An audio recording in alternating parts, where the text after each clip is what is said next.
Bonjour à tous et bienvenue dans le 13h. Voici les principaux titres de l'actualité de ce jeudi.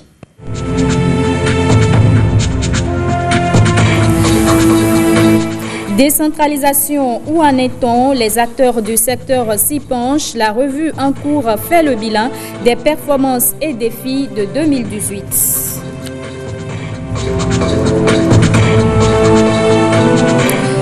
Les courtiers d'assurance de la zone CIMA ont tenu leur 13e Assemblée générale à Cotonou. Désormais, le numérique s'invite dans les débats.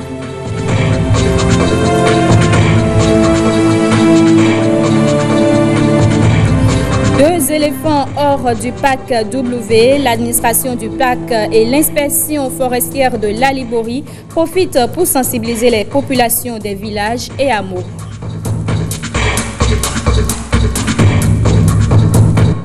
Merci de nous rejoindre. Les 18 et 19 juin, il y a eu un atelier consacré à la revue du secteur de la décentralisation à Cotonou. Les acteurs de la décentralisation se sont retrouvés pour faire le point de la démocratie locale entre performance, bilan et perspective, suivant le reportage de Lénaïk Agbazaou et de Bénédicte Bosso.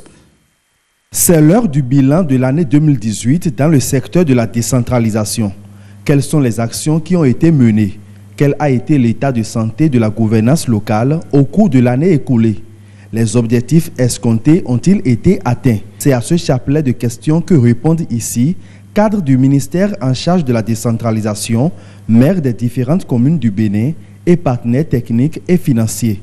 Ces différents acteurs sont tous impliqués dans la mise en œuvre de la politique nationale de décentralisation et de déconcentration PONADEC. Les présentes assises de la revue sectorielle seront essentiellement consacrées à la mise en œuvre de la PONADEC et de ses outils d'opérationnalisation. Dans une démarche véritablement critique, il s'agira d'analyser l'évolution du mécanisme de financement du développement local qu'est le FADEC et les situations liées à l'élaboration des plans 2D et des PDCAD. Nous aurons à faire le bilan de la mise en œuvre des recommandations issues de la revue sectorielle du 11 juin 2018. Échanger sur les performances réalisées au cours de l'exercice 2018 et les défis à relever.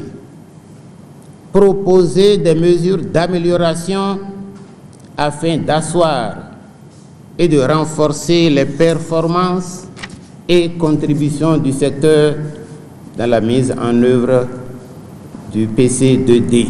L'Association nationale des communes du Bénin souhaite que cette revue de l'année 2018 apporte un souffle nouveau à la décentralisation au Bénin. Mon vœu le plus ardent est qu'au-delà du bilan que nous aurons à faire concernant l'année 2018 sous revue, nos assises produisent des recommandations fortes concernant la dynamisation de la décentralisation et de la déconcentration dans notre pays.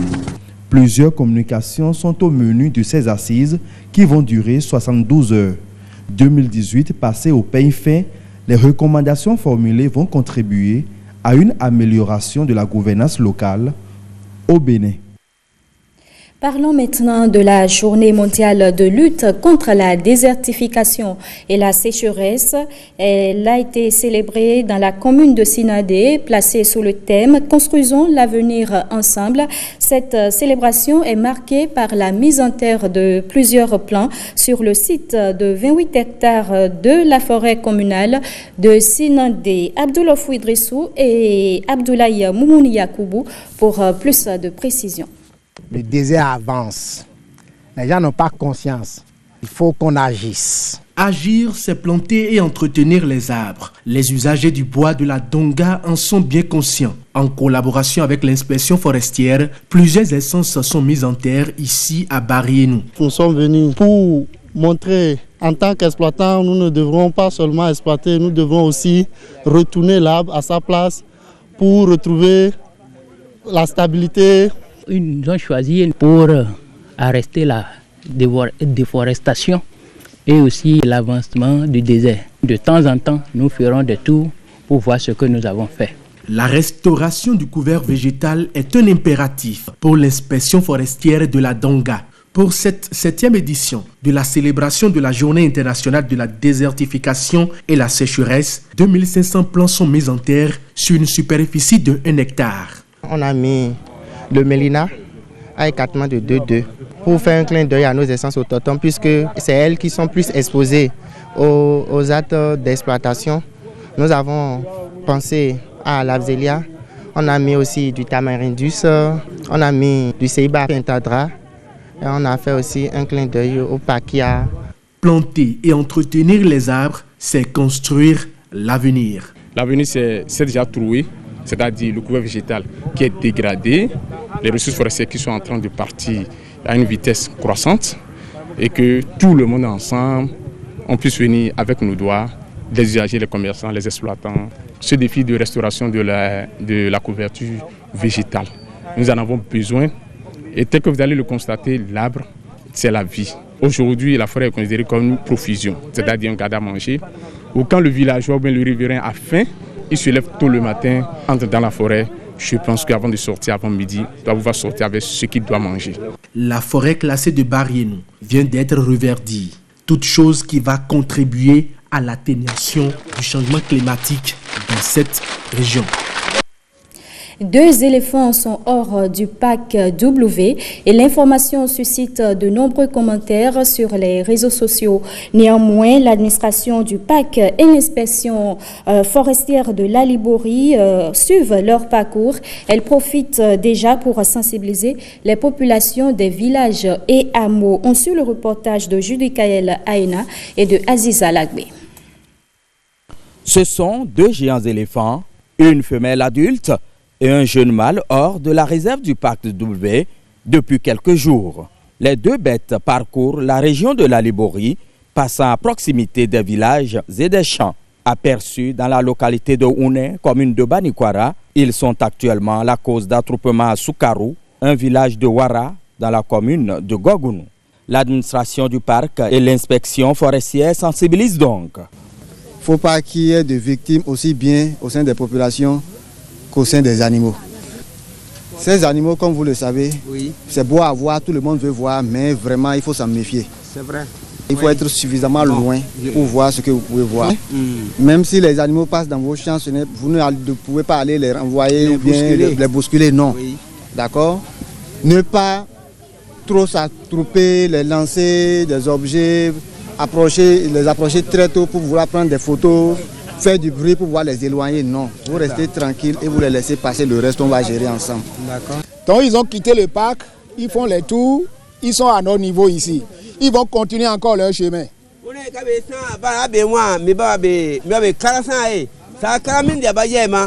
Il a l'air tranquille là, il est lourd mais il est plus rapide que nous tous. Bientôt la nuit va tomber, il faut éviter de faire les observations la nuit. Pour rappel, en 2012, Soukarou, où se trouvent les 2 animaux voyageurs, avait enregistré un mort causé par un éléphant. Pour la préservation, d'abord, nous donnons tellement de conseils à tous les agriculteurs qui quittent le matin de très tôt, de faire attention. En dehors de ça, à la population, nous disons à la population de nous aider, nous les élus locaux, pour qu'il n'y a pas de vol. S'il y a peut-être un braqueur ou bien un chasseur qui pourra venir vers ces animaux dans la nuit, de venir rapidement pour nous signaler et aussi nous allons toucher l'administration forestière. Après une séquence de questions-réponses, les populations savent désormais comment protéger et éviter au maximum les géantes bêtes. Et la journée de l'enfant africain, on en parle encore.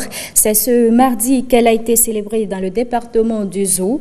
Les festivités entrant dans ce cadre ont eu lieu dans la commune de Zakpota. L'initiative est de plan international. Elle a connu la participation de plusieurs autorités avec à leur tête le préfet du Zou, Igor Ayosso et Christian Gandio. Une caravane démarrée ici à la circonscription scolaire de Zakpota pour réclamer les droits des enfants. Là-dessus, les pancartes sont assez illustratives. Cette édition 2019 de la Journée de l'enfant africain offre l'occasion aux enfants du zoo de mettre en lumière des maux dont ils sont victimes. Le trafic des enfants, le mariage forcé, pour ne citer que cela. Chères autorités à divers niveaux, à quand le droit à la survie dans notre département? De quels outils, de mécanismes nos communes disposent-elles pour notre protection dans les situations d'urgence? Autant de préoccupations auxquelles les autorités s'engagent à apporter des solutions.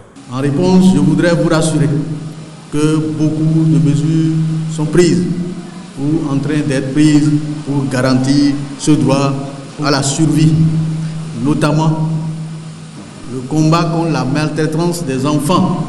Vous savez qu'aujourd'hui, dès lors qu'un enfant est maltraité, nous avons mis en place des mécanismes dans toutes les communes à travers les centres de promotion sociale pour que les responsabilités soient situées et que le responsable de ce genre de comportement soit immédiatement présenté au juge des mineurs pour être sanctionné. Monsieur le préfet, nous vous suggérons de faire de l'existence de l'élaboration des plans de contingence et sa budgétisation pour chacune des communes de vos 2 départements de tutelle une des conditions d'approbation des budgets annuels.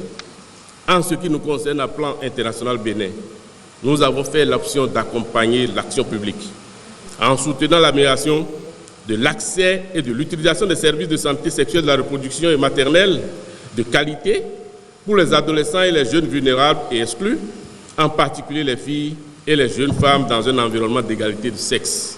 Les droits des enfants restent encore une problématique majeure dans les débats nationaux qu'internationaux. La célébration de la Journée de l'enfant africain à Zakpota, c'est aussi de l'animation culturelle ainsi que la distribution de maillots et de ballons aux équipes féminines de la localité. Des artisans en fin de formation sont également repartis avec des matériels de travail, des dons de Plan Bénin. Parakou, la grande famille de Lions Club International s'agrandit. Elle vient d'enregistrer un nouveau-né, son nom, Club Parakou Tabera. La cérémonie qui consacre l'installation officielle s'est déroulée ce samedi. Nestor Sela et Théodore Gandjeko ont suivi pour nous. Ils appartiennent désormais à la grande famille de Lions Club International. Les membres du club Parakou Tabera reçoivent du gouverneur district 403 A4 leurs chartes et leurs attributions. Au sein de l'association de Lions Club International, c'est le travail en équipe qui gagne. Qui devait veiller à ce que ces nouveaux lions non seulement restent à l'association, mais surtout deviennent ce que je trouve le plus important, qui savent pourquoi ils sont là et qui font pourquoi ils sont là. Dans cette tâche, vous serez accompagné par l'ensemble des clubs. Rien n'est trop difficile. J'aimerais qu'il en soit ainsi pour les lions que je viens d'introniser ce soir et pour les autres qui sont dans la salle. Les membres du club Parakou Tabera placent leur mandat sous le signe de la paix et de la fraternité. Et ces nouveaux membres entendent travailler pour améliorer le mieux-être des populations de la cité de Kobourou. Et autant que nous sommes, la misère augmente tous les jours et puis les populations ont beaucoup plus besoin aujourd'hui de lions. Donc les clubs existants n'arrivent peut-être pas à couvrir toutes les zones. Donc il faut du renfort pour pouvoir mieux servir les populations. C'est les raisons qui ont motivé la création de ce nouveau club dans la zone. On viendra au secours des orphelins. On essaiera de mettre notre mandat aussi sous le signe des enfants déshérités, des enfants de la rue et toutes les œuvres que le Lions Club cautionne. Le partage du repas et la distinction des meilleurs contributeurs sont les autres temps forts de cette cérémonie d'installation des membres du club Parakou Tabera. Les courtiers d'assurance de la zone CIMA, conférence interafricaine des marchés d'assurance, ont tenu leur 13e assemblée générale à Cotonou ce lundi. Pour ce 10e rendez-vous de partage de connaissances, le numérique s'invite dans les débats. La rencontre est organisée par l'Association des courtiers d'assurance du Bénin, membre de la Fédération interafricaine des assureurs conseil. Le reportage de Rebecca Kenjahoundé et de Monique Toron. Dans sa révolution, le numérique s'impose et embrasse tous les domaines. Une multitude de secteurs d'activité sont pris en compte. Ils l'ont compris, ces experts du monde des assurances. Voilà pourquoi leur 13e Assemblée générale se consacre au thème « Contribution du courtage dans l'émergence de l'industrie des assurances dans la zone CIMA à l'ère de la révolution numérique ». Le secteur des assurances est actuellement fortement impacté par la révolution numérique à travers la digitalisation et l'intelligence artificielle, entraînant un peu partout une profonde métamorphose affectant ainsi toute la chaîne de valeur, de la production jusqu'à la distribution. Au niveau de la FIAC, nous avons conscience que le courtage sera le secteur le plus impacté par ce phénomène, eu égard à l'émergence de nouveaux canaux de distribution promus par la digitalisation. Cette nouvelle donne est perçue par certains acteurs comme une menace pour le courtage traditionnel et par d'autres comme une opportunité pour le secteur. Ce sera l'occasion pour nous de savoir si celui-ci survivra à la révolution numérique. Deuxièmement, si la réponse est négative, le courtier digital pourrait-il être une locomotive pouvant entraîner l'industrie des assurances vers l'émergence? Des questions auxquelles ces membres de la Fédération interafricaine des assureurs conseil FIAC tenteront de trouver des réponses. Une association créée depuis 2005 à Bamako. C'est fort du rôle socio-économique de l'assurance dans le développement des nations que les autorités politiques des pays de la zone franc ont mis en place une organisation intégrée de l'industrie des assurances dans les États africains à travers le traité de la conférence interafricaine des marchés d'assurance CIMA. Dans cette optique, la Fédération interafricaine des assureurs conseil a été créée et regroupe les sociétés de courtage d'assurance des pays membres de la CIMA avec pour objectif de rendre plus représentatifs et visibles les courtiers d'assurance dans les instances de décision du secteur des assurances. Plusieurs panels sur différentes thématiques sont prévus. Ils permettront à ces assureurs de métier de trouver la passerelle idéale entre l'intermédiation financière et le courtage d'assurance à l'ère du numérique. Vous ne le savez peut-être pas, mais désormais la 5e génération de RAV4 est disponible. Elle a été présentée aux clients par CFAO Motors. C'était aussi l'occasion pour les clients de tester d'autres nouveaux véhicules, principalement le Toyota Roche. Christelle Tongodo pour le reportage. Avec un intérieur haut de gamme, une transmission 4x4 sophistiquée et des systèmes de sécurité à la pointe des dernières technologies, le tout nouveau RAV4 Toyota s'impose majestueusement. Après quelques minutes d'essai, ses clients témoignent. Comme vous pouvez le constater, c'est un véhicule d'abord assez confortable, doux à la conduite, résistant. C'est un véhicule qui répond carrément à toutes les exigences que nous, les clients, ont, nos exigences envers le concessionnaire CFAO. Donc, sincèrement, je suis fier de ce modèle de RAV4 2019 qui est sorti nouvellement. Au niveau, par exemple, du plafond, on a constaté que la climatisation est doublée. Et puis, on n'aura pas de difficultés lorsqu'on est dedans pendant la chaleur, tout ça. Là. Et puis, il y a aussi de nouveaux systèmes qui sont intégrés dans le véhicule. Par exemple, lorsqu'on fait la marche arrière, on n'a pas besoin de tourner la tête pour regarder ce qui se passe, mais en regardant dans la caméra, on sait ce qui se passe et on sait comment on va s'arrêter. Donc moi, j'apprécie bien. Le concessionnaire CFAO Motors expose au total 6 modèles de RAV4 2019 Leur prix varie entre 22 900 000 à 31 900 000 francs CFA. Le Toyota Rush est doté d'une clé électronique qui permet au conducteur de le démarrer à distance. Aussi dispose-t-il de nombreuses fonctionnalités. Le RAV4 2019 a en effet totalement évolué par rapport à la génération précédente. Les ingénieurs ont fait un énorme travail pour pouvoir améliorer en tout point ce nouveau RAV4.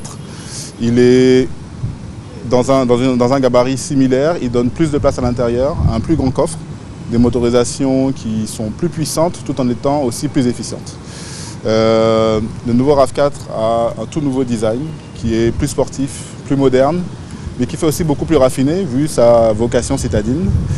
On va retrouver des jantes de 18 et de 17 pouces qui renforcent encore cet aspect sportif avec également une double sortie d'échappement à l'arrière. À l'intérieur, le travail a été aussi conséquent avec une toute nouvelle planche de bord totalement redessinée pour être ergonomique et permettre au conducteur de se trouver très à l'aise. Et l'espace arrière a été agrandi, permettant aussi plus de place dans l'habitacle. Et enfin, le coffre a agrandi de 80 litres. Au niveau des équipements, la voiture dispose de caméras de recul, de démarrage sans clé, du toit ouvrant, en tout cas toutes les options qu'on peut attendre d'un véhicule de ce standing. Les nouveaux véhicules restent disponibles à l'essai tout le mois de juin et de juillet à CFAO Motors. Les clients sont invités à faire le déplacement pour découvrir et redécouvrir ce nouveau bijou. Un mot de sport à présent. La Confédération africaine de sport boule a mis à profit les 7e championnats de pétanque à Lomé pour tenir son assemblée générale statutaire. William Bassabi et Wenceslas Awaimo reviennent sur les grandes lignes de cette rencontre. Voyons ensemble. La Confédération africaine des sports boule en conclave. Réunis en Assemblée générale en marge des 7e championnats d'Afrique, les dirigeants africains des sports boules présents à Lomé passent en revue les activités menées par leur institution depuis les assises de Tunis en 2017. En bonne place, l'attribution du Mondial 2022 au Bénin, compétition pour laquelle le président Ibrahim Idrissou sonne la mobilisation. Le président de la République du Bénin, son Excellence, Monsieur Athanase Patrice Guillaume Talon, passe par la voie du comité exécutif de la Confédération africaine de sport boule pour nous rassurer de sa disponibilité et de celle de son gouvernement à faire de ce mondial 2022 à Cotonou une édition de grande réussite sportive et socio-culturelle qui marquera l'histoire des sports boules aussi bien en Afrique que dans le monde. C'est pourquoi je voudrais nous demander d'œuvrer tous, collectivement ou individuellement, pour faire de ce mondial 2022 à Cotonou un succès éclatant et historique. Un mondial 2022 pour lequel la Fédération internationale de pétanque attend, selon le représentant de Claude Azéma, la confirmation de l'engagement de l'État béninois pour la bonne suite du processus. L'occasion de cette Assemblée générale a été saisie par la Confédération africaine des sports boules pour rendre hommage au président du pays hôte pour la tenue effective de ces 7e championnats. Nos vifs remerciements, empreints de reconnaissance à un des dignes fils de l'Afrique, qui est toujours soucieux du développement ascendant du continent africain. J'ai nommé son Excellence, Monsieur le Président de la République togolaise, Esso Zimnafor Eyadema, sans le soutien paternel duquel les présentes manifestations sportives n'auraient pas eu lieu. Je voudrais attirer votre attention sur quelque chose que les Togolais eux-mêmes ignorent. Peut-être la jeunesse ne sait pas qu'un des pères fondateurs du Togo a été un bouliste. Un bouliste, un tireur hors pair. Moi qui suis ici, c'est en son temps, à Lomé ici, que j'ai été désigné président des fédérations ouest-africaines. C'était avec sa bénédiction paternelle. L'autre information de cette réunion, c'est le décalage de l'Assemblée générale élective, désormais fixée pour le 15 décembre 2020 au plus tard, suite aux instructions du Comité international olympique qui fixe le renouvellement de tout comité exécutif après les Jeux olympiques de Tokyo de 2020. En attendant cette échéance, le challenge de la Confédération africaine des sports boules, c'est l'animation des zones sportives. Et ce journal se referme. Merci à vous, mesdames, messieurs, de nous avoir reçus chez vous.